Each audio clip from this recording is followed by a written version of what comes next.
Hello friend, welcome to my YouTube channel everyone. So basically I discussed in previous lecture called by value and function definition, function prototype, explain in Hindi with example and program. So in this video I will discuss the recursion topic in C language. So first of all define the definition of recursion. So in C programming, recursion is a technique where a function call itself repeatedly to solve a problem. यानी कि इसके कहने का मतलब है कि जो recursion है वो एक प्रकार का टेक्निक है, ठीक है, वेयर ए फंक्शन कॉल, जो कि किसी फंक्शन को हम लोग कॉल करते हैं इटसेल्फ मतलब स्वयं को रिपीट करता है रिपीटेडली सॉल्व प्रॉब्लम। यानी कि इसका कहने का मतलब है कि किसी फंक्शन को हम तब तक कॉल करते हैं जब तक कि वह स्वयं से अपने प्रॉब्लम को सॉल्व ना करे। कर रहा है ना, कॉल इटसेल्फ, वह स्वयं को कॉल करता है, सॉल्व करता है प्रॉब्लम को जब तक कि वह सॉल्व नहीं हो जाता है। यानी कि लगातार वह फंक्शन कॉल होता रहता है जब तक कि वो प्रॉब्लम सॉल्व नहीं हो जाता। फिर क्या है, this is done by breaking the problem down into smaller more manageable part. कहने का मतलब है कि वो छोटे छोटे पार्ट में टूट कर जो प्रॉब्लम होते हैं, ब्रेकिंग द प्रॉब्लम, उनको मैनेज करते हैं, ठीक है, छोटे छोटे पार्ट में मैनेज करते हैं और फंक्शन को कॉल करते हैं और जो प्रॉब्लम होते हैं उसे सक्सेसफुली सॉल्व करते हैं। यानी कि सिंपल भाषा में कह लीजिए कि रिकर्शन क्या है, रिकर्शन खुद फंक्शन जो होता है स्वयं फंक्शन को कॉल करता है और प्रॉब्लम को क्लियर करता है, यानी कि सॉल्व करता है। जैसे मान लीजिए मैंने कोई फंक्शन बना लिया, तो फंक्शन में जो भी प्रॉब्लम हो या एरर हो तो वो खुद को कॉल कर कर उस प्रॉब्लम को सोल्यूशन प्रोवाइड कराता है। तो इस प्रकार के फंक्शन हमारे रिकर्शन कहलाते हैं। तो चलिए अब हम लोग देखते हैं रिकर्शन के सिंटैक्स क्या होते हैं। तो टाइप फंक्शन नेम, जहाँ पर ये हमारा टाइप ये बताएगा कि किस प्रकार का हमारा फंक्शन है, और हम यहाँ पर फंक्शन नेम लिख लेंगे और आर्गुमेंट पास कर देंगे, ठीक। फिर हम लोग करली ब्रेसेस में फंक्शन का स्टेटमेंट लिख सकते हैं, बेस कंडीशन लिख सकते हैं और रिकर्सन केस जो रहेगा फंक्शन में उसका इस्तेमाल कर सकते हैं या रिकर्सन को हम लोग कॉल कर सकते हैं सॉल्व करने के लिए प्रॉब्लम को। तो चलिए अब हम लोग इसको एग्जाम्पल के जरूर समझते हैं कि कैसे हमारा ये वर्क कर रहा है। तो हम लोग करेंगे calculate sum of the first and natural number using recursion. तो सबसे पहले हम लोग क्या करते हैं, सी का सिंटैक्स लिखते हैं। तो मैंने हैज़ इंक्लूड studio.io जो लिख लिया, जो कि हमारा हेडर फाइल होता है, ठीक है। तो मैंने एक वाइट एंड सम नाम का मैंने एक फंक्शन बना लिया, ठीक, या तो मेथड कर लीजिए चाहे फंक्शन बना लिया। फिर मैंने उसमें दे दिया, ये हमारा कुछ नहीं है, ठीक है। फिर मैंने उसमें एक इफ़ नाम का कंडीशन दे दिया कि इफ़ n इक्वल टू 0 और मैंने उसमें एक स्टेटमेंट पास कर दिया कि यदि वो होगा तो वो रिटर्न कर देगा 0। यदि मैं n इक्वल टू, जैसे मैं कोई नंबर इंटर कर रहा हूँ, मान लीजिए मैंने 1 2 3 4 5 या कोई भी नंबर इंटर कर रहा हूँ, तो वो 0 के बराबर रहेगा तो वो रिटर्न कर देगा 0 को, ठीक है।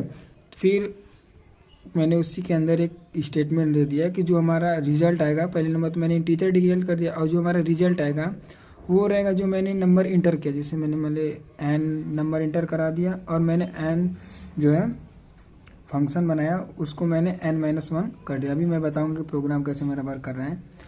फिर हम रिटर्न कर लेंगे रिजल्ट को, ठीक। फिर अब देखिए मैंने मेन मेथड में फंक्शन को कॉल किया और वैल्यू को डिक्लेयर कर दिया। तो मैंने यहाँ पर इंट मेन का फंक्शन बना दिया और इंट n इक्वल टू 5 कर लिया, ठीक। फिर मैंने यहाँ पर call the function, calling function का इस्तेमाल करके या कॉल बाय फंक्शन का इस्तेमाल करके मैंने यहाँ पर देखिए फंक्शन को कॉल कर लिया। तो अब हम लोग क्या देख रहे हैं, सम देख रहे हैं, सम देख रहे हैं। तो मैंने एक इंट सम नाम का वेरिएबल बना दिया और उसमें मैंने उस फंक्शन को कॉल कर लिया कि मैं करने क्या वाला हूँ। तो फिर कॉल करने के बाद जो हमने प्रिंटफ की सहायता से उसको डिस्प्ले पर मैसेज पास करा दिया कि मुझे सम चाहिए, जो मैं इंटर कर रहा हूँ उसका मुझे फर्स्ट एंड नेचुरल नंबर का सम चाहिए। फिर जो अगर 0 आ जाता है मान लीजिए करने पर, तो हम लोग उसको रिटर्न कर देंगे। तो मान लीजिए मैं इंटर कर दे रहा हूँ 5, तो 5 इक्वल टू हमारा क्या आएगा 15। तो चलिए अब हम लोग देखते हैं कि कैसे हमारा प्रोग्राम ये वर्क कर रहा है। तो मान लीजिए मैंने n इक्वल टू 5 कर दिया, ठीक है। तो मान लो मैंने यहाँ पर n इक्वल टू 5 कर दिया, ठीक, जैसे कि यहाँ पे दिया है। अब इंट हमारा क्या हो जाएगा, इंट 5 हो जाएगा, ठीक। यहाँ पर भी इंट 5 हो जाएगा और यहाँ पर भी इंट 5 हो जाएगा। तो देखिए 5 इक्वल टू 0 बराबर नहीं है तो हमारा रिटर्न 0 होगा नहीं, तो हमारा क्या आएगा, अब ये हो जाएगा। तो हमारा रिजल्ट क्या है, अब रिजल्ट वैल्यू हो जाएगा n इक्वल टू क्या है 5 प्लस सम में हमारा वैल्यू क्या है, देखिए यहाँ पर 5, तो 5 माइनस 1 हो जाएगा, ठीक है, तो 5 हो जाएगा, ठीक।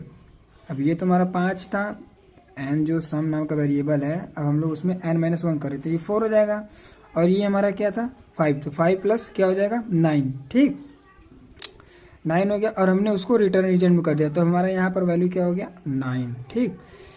तो अब देखिए 9 हो गया। अब क्या कहा कि मैंने n इक्वल टू 5 तो पहले ही बता दिया, अब मैंने उसी फंक्शन को कॉल कर लिया। तो देखिए अब जो है n इक्वल टू सम में हमारा वैल्यू अभी स्टोर होगा, तो n क्या हमारा पहले मैंने क्या लिया था, मान लीजिए मैंने यहाँ पर 1 चेक होगा, 2 चेक होगा, 3 चेक होगा, 0 चेक होगा, ठीक है, तो मैंने यहाँ पर n इक्वल टू 5 लिया, तो ये 5 हो जाएगा, और सम n इक्वल टू क्या है मैंने 5, तो 5 को मैंने कॉल कर लिया, तो ये हमारा हो जाएगा सम नाम का जो 5 है, ये सम 5, जैसे यहाँ पे n इक्वल टू 5 हो जाएगा, फिर सम n का वैल्यू हमारा 5 है, तो हम लोग इसको कॉल कर रहे हैं, मैंने यहाँ फंक्शन को कॉल किया तो ये हमारा 5 है, तो इंट इक्वल टू 5, तो मैंने जब इस फंक्शन को कॉल किया और उसी सम को मैं प्रिंट करा लेता हूँ, तो अब हमारा देखिए ये सम मैंने जो कॉल फंक्शन को जो कॉल किया मैंने इंट सम नाम में स्टोर कर दिया, तो अब मैंने यहाँ पर प्रिंटफ की सहायता से उसको डिस्प्ले कर लिया। तो अब मेरे देखिए कि मेरा सम क्या है, तो रिजल्ट में हमारा क्या क्या आया था, एक 9 आया था, ठीक है, और एक हमारा 5 था, तो 9 5 क्या हो जाएगा 14 हो जाएगा। तो इसी प्रकार से जब यहाँ पर हम लोग